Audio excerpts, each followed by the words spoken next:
Good morning बच्चों, 10वीं कक्षा में आप सबका स्वागत है। आज हम शुरू करने जा रहे हैं हिंदी व्याकरण में पहला चैप्टर क्रिया।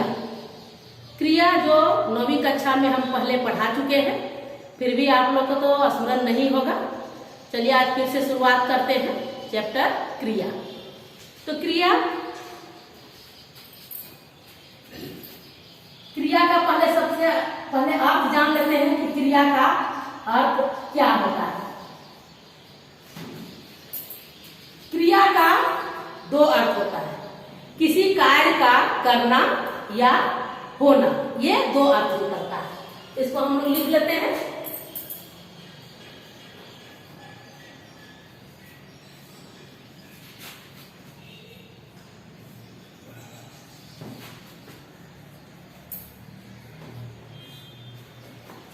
दूसरा अर्थ होता है करना।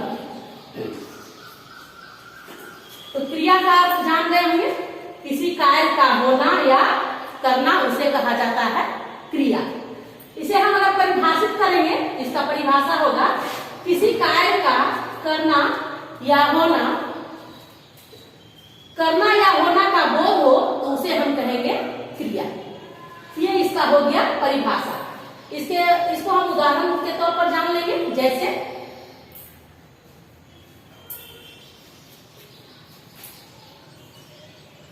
लिखना,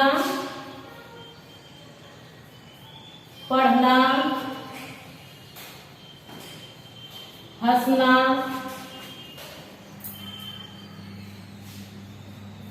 दौड़ना आदि। इसे वाक्य बना करके भी हम इसे समझेंगे। वाक्य लिखते हैं कि लड़का पढ़ता है। लड़का पढ़ता है यानी कि लड़का किसी कार्य को कर रहा है, यानी कि यहाँ पर कार्य हो रहा है, कार्य करना।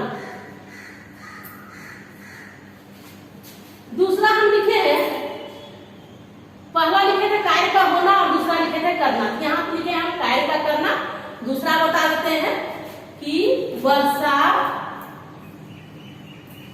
हो रही है। वर्षा हो रही है यानी कि होना, कार्य हो रहा है। ये हो गया क्रिया। क्रिया का परिभाषा। हम लोग को 10वीं कक्षा में पढ़ना है क्रिया का भेद, अकर्मक और सकर्मक। क्रिया तो हम लोग पिछली कक्षा में पढ़ चुके हैं और ये भेद अभी हम लोग को पढ़ना है। तो आइए हम लोग पढ़ते हैं अकर्मक और सकर्मक, जो कर्म के आधार पर इसे बांटा गया है। ऐसे तो क्रिया के अन्य भेद होते हैं, लेकिन हम लोग को सिलेबस के आधार पर पढ़ना है अकर्मक और सकर्मक।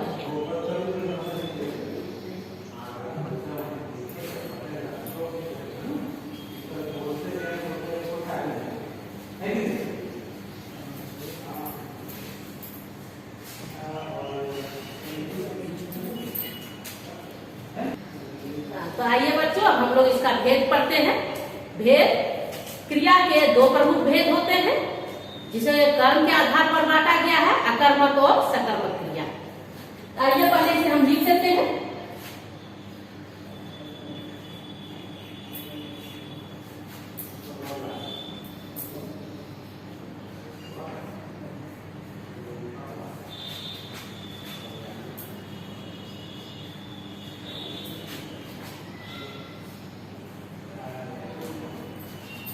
क्रिया के दो प्रमुख भेद होते हैं। पहला है अकर्मक क्रिया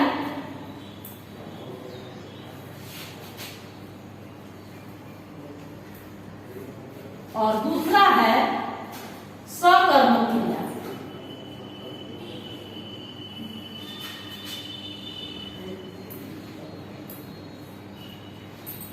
तो दो प्रमुख भेद जो कर्म के आधार पर बांटा गया है, अकर्मक और सकर्मक क्रिया। चलिए अब इसे भी हम परिभाषा से जान लेते हैं। परिभाषा लिखते हैं,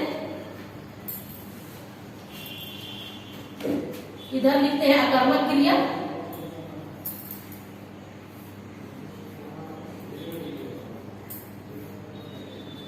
ध्यान देंगे परिभाषा पर।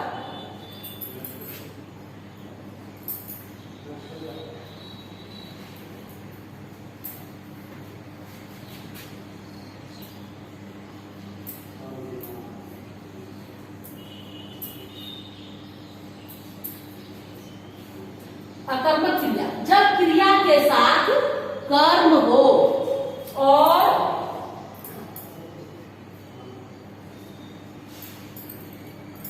क्रिया का फल कर्ता पर पड़े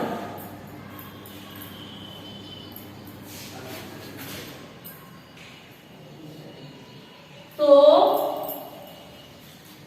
उसे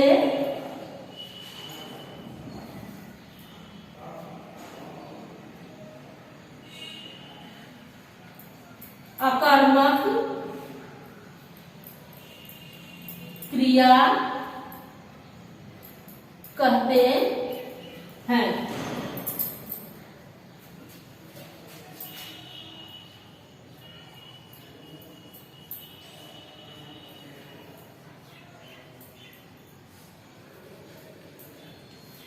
ध्यान देंगे परिभाषा में।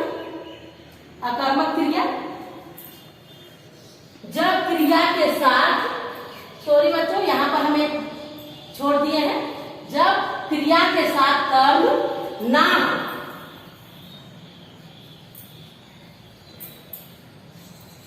जब क्रिया के साथ कर्म ना हो और क्रिया का फल कर्ता पर पड़े तो उसे अकर्मक क्रिया कहते हैं। जैसे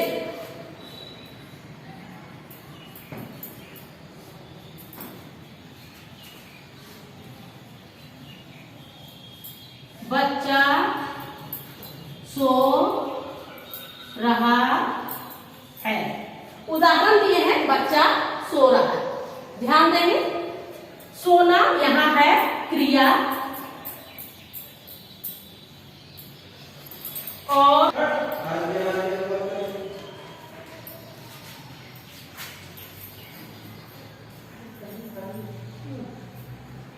बच्चा सो रहा है, बच्चा यहाँ हो गया कर्ता और सो रहा है यहाँ हो गया क्रिया।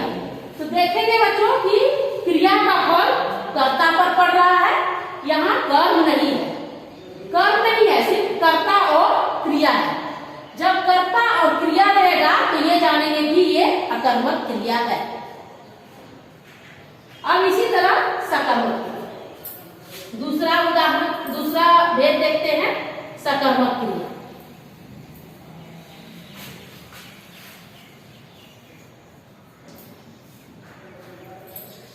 अकर्मक का जस्ट उल्टा है सकर्मक क्रिया, इसका ठीक विपरीत सकर्मक क्रिया। हम अकर्मक में लिखे थे कि जब क्रिया के साथ कर्म ना हो तो उसे कहेंगे अकर्मक क्रिया। अब इसमें हम क्या लिखेंगे, जब क्रिया के साथ कर्म हो।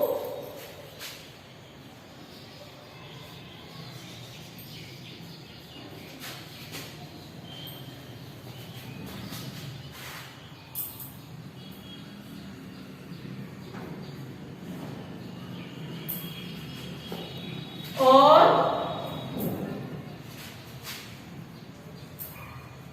क्रिया का फल कर्म पर पड़े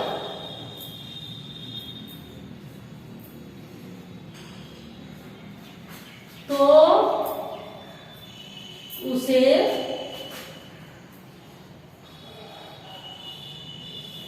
सकर्मक क्रिया कहते हैं। ध्यान देंगे अकर्मक का जस्ट उल्टा है सकर्मक। जब क्रिया के साथ कर्म हो और क्रिया का फल किस पर पड़ रहा है, कर्म पर, तो उसे कहेंगे हम सकर्मक क्रिया। उदाहरण से भी जान लेते हैं, जैसे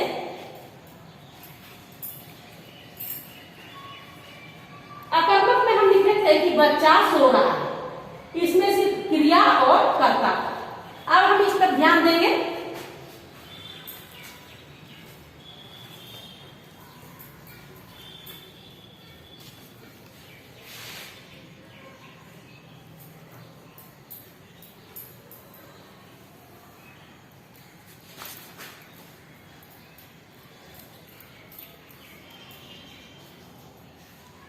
ध्यान देंगे, विक्रम उपन्यास पढ़ता है। अब देखेंगे बच्चों कि यहाँ पर पढ़ना क्रिया है, करता है यहाँ पर विक्रम, और उपन्यास यहाँ पर आ गया कर्म।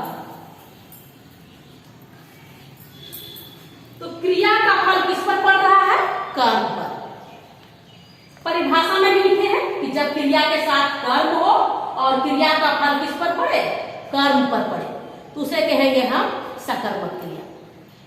तो ये तो समझ में आ गया है, जो बहुत ही आसान है, अकर्मक क्रिया और सकर्मक क्रिया। इसे ध्यान से समझना है और बार बार इसे देखना है, क्योंकि परीक्षा में से बार बार पूछा जाता है। 6 नंबर का क्रिया से प्रश्न हमेशा आता है, इसलिए इसे ध्यान से सुनेंगे, बार बार देखेंगे। नहीं समझ में आएगा तो हम इसे नोट भेजेंगे, उसको लिख करके आप लोग याद कर लेंगे। चलिए अब इसे और थोड़ा सा आगे समझते हैं उदाहरण से। आइए बच्चों, अब हम लोग समझते हैं कि परीक्षा में क्रिया से संबंधित किस प्रकार प्रश्न पूछे जाते हैं। ध्यान देंगे कि हम लिखे हैं निम्नांकित वाक्यों में से क्रिया पद छाटे और क्रिया भेद भी। क्रिया भेद जो अभी बताया है, अकर्मक और सकर्मक क्रिया। तो क्रिया पद यहाँ पर छाटना है और क्रिया भेद भी। उदाहरण हम लिखे हैं कि पक्षी उड़ते हैं, इसमें क्रिया पद क्या है और क्रिया भेद कौन सा है? तो अभी तो परिभाषा में आप लोग समझे होंगे कि अकर्मक क्रिया का हम बताए हैं कि जिसमें कर्म ना हो और क्रिया का फल कर्ता पर पड़े। यहाँ पर पहला देखते हैं उदाहरण, पक्षी उड़ते हैं। क्रिया पद यहाँ पर क्या होगा? उड़ते हैं। क्रिया पद यहाँ हो जाएगा पहला में उड़ते हैं, और क्रिया भेद हो जाएगा अकर्मक क्रिया।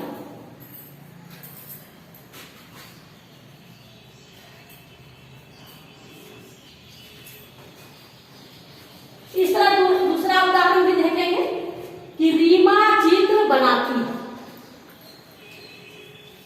परिभाषा में हम बताए थे सकर्मक क्रिया का कि जिसमें कर्म हो और क्रिया का फल कर्म पर पड़े। यहाँ देखेंगे कि रीमा यहाँ करता है, बनाती है यहाँ क्रिया है, और क्या बना रही है? तो चित्र बना रही है, यहाँ पर कर्म है। तो क्या हो गया? कौन सा क्रिया हो गया यहाँ पर? सकर्मक क्रिया। तो क्रिया पद लिखेंगे हम बनाती है, और क्रिया भेद हो जाएगा सकर्मक क्रिया।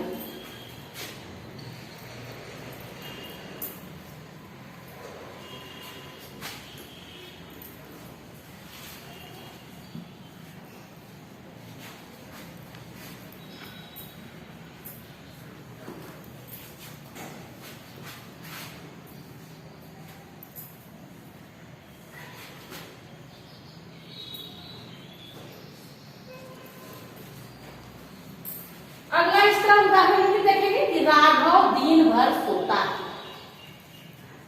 एक चीज और समझा देते हैं कि समझ में नहीं आए कि कौन सा अकर्मक है सकर्मक है, तो जिस वाक्य लिखा रहेगा उससे आप प्रश्न पूछिए।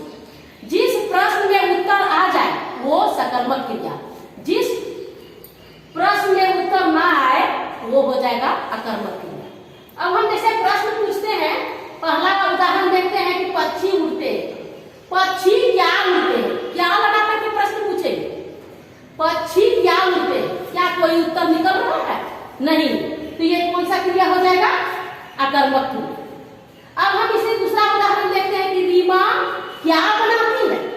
तो इसका उत्तर निकल रहा है, क्या निकल रहा है? कि रीमा चित्र बनाती है। ये कौन सा क्रिया हो जाएगा? सकर्मक क्रिया। ध्यान दें, ये बहुत ही आसान है। वाक्य से हम प्रश्न पूछेंगे कि रीमा क्या बनाती है? रीमा चित्र बनाती है, सकर्मक क्रिया। जहां उत्तर निकल गया सकर्मक क्रिया, उत्तर नहीं निकले वो अकर्मक क्रिया। अब हम तीसरा प्रश्न कि राघव दिन भर सोता है। क्रियापद तो यहाँ पर हो गया सोता है, करता है यहाँ राघव। अब सोचेंगे कि नहीं यहाँ पर दिन भर लिखा हुआ है, हो सकता है ये सकर्मक क्रिया हो।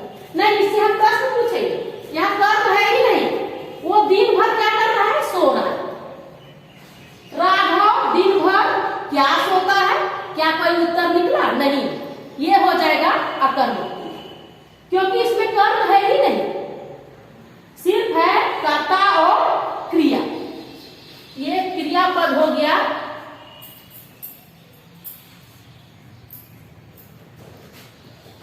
सोता है और क्रिया भेद अकर्मक क्रिया।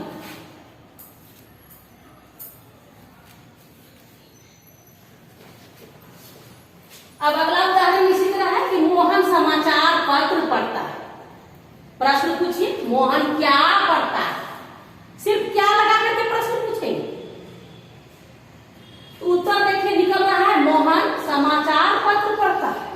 यहां देखेंगे कि पढ़ना क्रिया है, कर्म आ गया, समाचार पत्र करता है मोहन, तो क्रिया भेद हो गया, सकर्मक क्रिया और क्रियापद क्या हो गया, पढ़ना।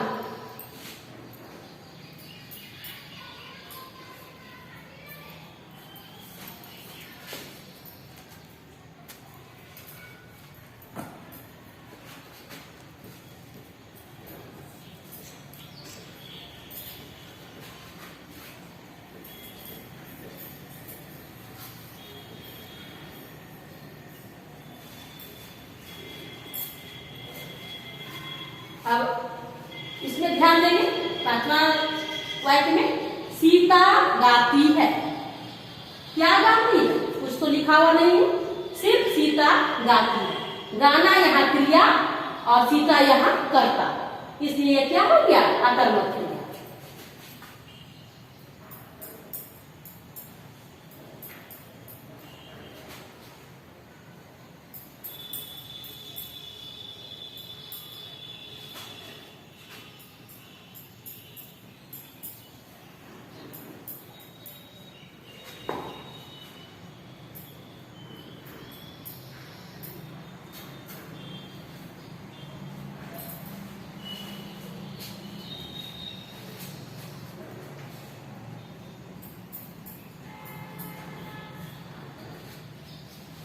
तो बच्चों क्रिया समझ में आ गया होगा, अकर्मक और सकर्मक। इसे बार बार देखिए और जानने की कोशिश कीजिए, ये बहुत ही आवश्यक है। पहला चैप्टर क्रिया समझ जाएंगे, आगे का फिर व्याकरण में समझ आने लगेगा। तो आज हम पहला चैप्टर क्रिया यही समाप्त करते हैं। अगले बार फिर कुछ नया लेकर के आएंगे। धन्यवाद।